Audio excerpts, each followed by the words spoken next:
Senior హీరోలు general గా simple గా సేఫ్ గా సమాజానికి మెసేజ్ ఇచ్చే సినిమాలు చేస్తున్నారు తెలుగులో.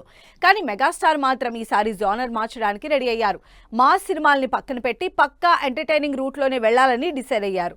మరి అందరికీ ఇచ్చినట్లు అనిల్ రావిపూడి మెగాస్టార్ కూడా ఆరెంజ్ కామెడీ ఎంటర్టైనర్ ని డెలివర్ చేయగలరా? చిరంజీవి ఈసారి రొటీన్ మాస్ కమర్షియల్ సినిమాలు కాకుండా ఫ్యామిలీ ఆడియన్స్ ని టార్గెట్ చేశారు.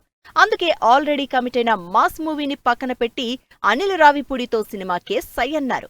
అనిల్ మెగాస్టార్ మూవీ సెట్స్ మీదకెళ్లేది ఇప్పుడప్పుడే కాదనుకుంటున్న వాళ్లకి ఫుల్ క్లారిటీ ఇచ్చారు చిరంజీవి.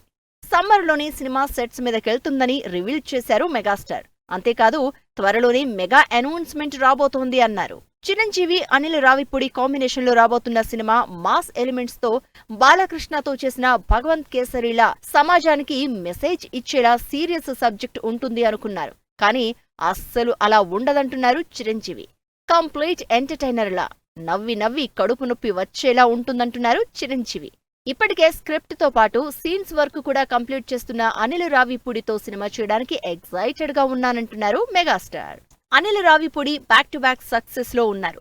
వెంకటేష్ తో సంక్రాంతికి రిలీజ్ అయిన సంక్రాంతికొస్తున్న మూవీ 300 కోట్ల ప్లస్ కలెక్షన్లతో మంచి హిట్ అయింది. దాంతో చిరంజీవి అనిల్ రావిపూడి కాంబినేషన్ లో రాబోతున్న సినిమా మీద కూడా ఎక్స్పెక్టేషన్స్ క్రియేట్ అవుతున్నాయి. దీనికి తోడు చిరంజీవి ఇచ్చిన hype, Anil Ravipudi hilarious comedy timings తో సమ్మర్ నుంచి సెట్స్ మీదకెళ్లబోతున్న ఈ సినిమాపై అంచనాలు పెరుగుతున్నాయి. మరి మిగతా వాళ్లతో చేసినట్టు అనిల్ ఈ సినిమాని కూడా 6 నెలల్లో కంప్లీట్ చేసి కలిసొచ్చిన సంక్రాంతికి థియేటర్లలోకి తీసుకొస్తారో లేదో అని వెయిట్ చేస్తున్నారు ఫ్యాన్స్.